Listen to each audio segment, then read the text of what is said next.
Welcome back. There are calls for more funding to support kids' education in some of Scotland's most deprived areas. Pupils from poorer backgrounds are much less likely to get the grades for university than those from the more affluent neighbourhoods. The charity Volunteer Tutors Organisation has been on hand providing free extra tuition to ensure that all pupils are given the same chance. Our reporter Amy Dunsmuir spent the afternoon at one of their after-school projects. The summer holidays may be on the horizon, but for these children in Glasgow, it's still homework as usual.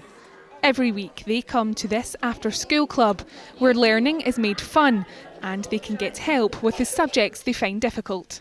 There's Molly and my mum and Kira, and they help me. I like doing my homework and play games. Math. Because it's easy. It's easy and hard. Some sums are easy and some are hard. For many children, extracurricular help is often difficult to come by, partly because hiring a tutor is so expensive. Recent figures show that poorer pupils are still falling behind at school. They're 7 times less likely to get the right grades for university than those from a more affluent neighbourhood. 6.9. Okay, always keep your decimal point in the same place. This group is run by the Volunteer Tutors Organisation, a charity who, for the last 40 years, have strived to ensure that all children from all walks of life are given the same opportunities. It's so important that children get confidence in their learning and they can move forward. And you're looking at the future workforce, your future teachers, nurses, doctors, all of these things, who can come from all sections of society and all sections of the community. And we just think that ability to pay shouldn't be a thing that is a barrier for children getting an education and getting extra support if they need that extra support. But organisations like this need money, something which is all too often hard to find.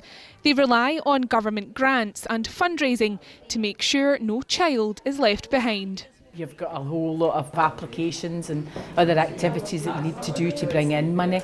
So it's a big challenge. Part of our committee is just dedicated to doing that all the time, so it is a real challenge. With 4 decades already under their belt, the charity hopes they'll be able to continue their work for at least the next 40 years, helping more children to achieve their full potential. Amy Dunsmuir, STV News. Well, joining me now is Sheila Leach from VTO, who we saw in Amy's report there. Thanks for coming into the studio, Sheila. So, first of all, your organisation was set up 40 years ago and is still going strong. Does that mean the education system hasn't changed much in that time? Oh no, it's come on leaps and bounds, certainly since I was at school, which would be 40 years ago, well, a wee bit more than that. It certainly has come on. The children have a very free and a broad-ranging education that they have, and it really is very good. And, things certainly have changed in 40 years.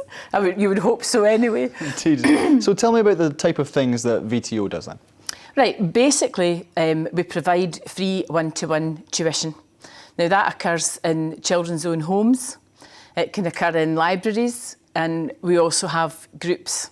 We have several homework groups. That was one of which they saw in Postle Park. And so what's the role then of the tutor? Well, obviously to support that child through whatever needs they have, and it might be accessing the curriculum in English, because we have a lot of children for whom English is not their first language, or sometimes even their second language. And they come from backgrounds where their parents don't have a lot of English, so it's very difficult for them to access the curriculum, and going over the information from school can help them.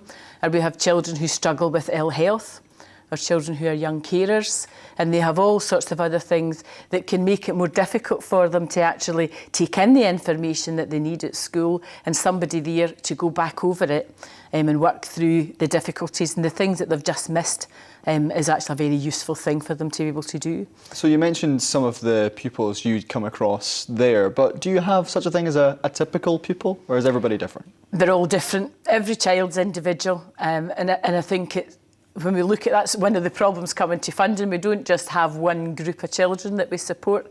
You have children who are young carers. We have children who have their own physical health problems. We have children who are from ethnic minority backgrounds. We have, and who struggle. We have just children all over. We have children of parents who are deaf, and they find it difficult because they maybe rely and use BSL.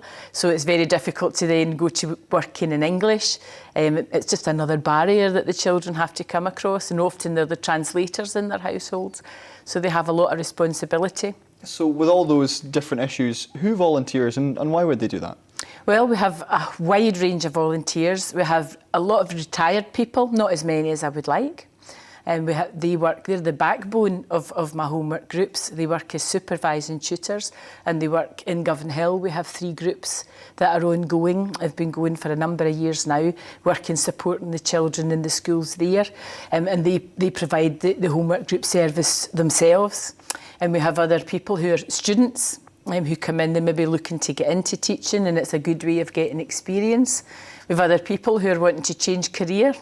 And we have other people who just want to do something that's different from their day job and find it very fulfilling. So anybody. And you mentioned some of the things there, like the experience and other factors. So what do they get back from this? Because it's an incredibly selfless thing to do.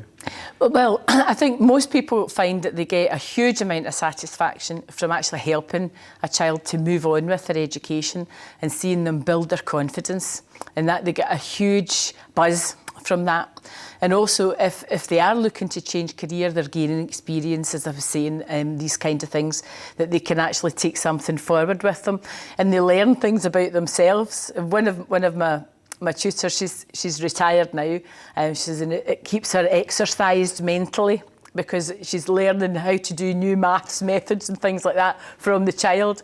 So it's great, the child's having to go over a method of how to do their maths, but he's teaching the tutor as well, so they're learning new things, and that's good for everybody, because they say learning should be lifelong. Absolutely. So how important then is this for the pupils? Have you seen them come on in leaps and bounds? Yes. You see children, their confidence. I would say the biggest thing that increases with children is their confidence. We look for academic attainment, we look for an increase in self-confidence and an increase in engagement with school. And these are the areas that you can actually demonstrate. And you look at children who are now completing homework, who weren't completing homework before. Children, they'll give it a try. Whereas before they were afraid, and you get the failure of the non-attempt. The logic being, if I don't try, I can't fail, which is irrefutable logic, but you'll never learn anything. And briefly, you're calling for more support. Why is that? Well, we need volunteers is the biggest factor. We're always looking for volunteers, just because the numbers that we have a waiting list, and we had 30 children this year who remained on our waiting list because we didn't have anybody to be able to match them with. So volunteers, we need money because it costs money. We only have 2 employees, and over this last year we had 160 pupils. So I think we're good value for money. Oh, Sheila Leach, thank you so much for coming in to talk to us about the VTO. Thank you. Thank you very much.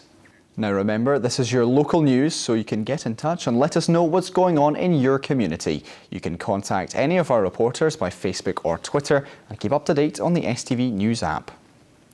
And that's it for the moment. From all of us here in the STV News team, enjoy the rest of your evening. Goodbye for now.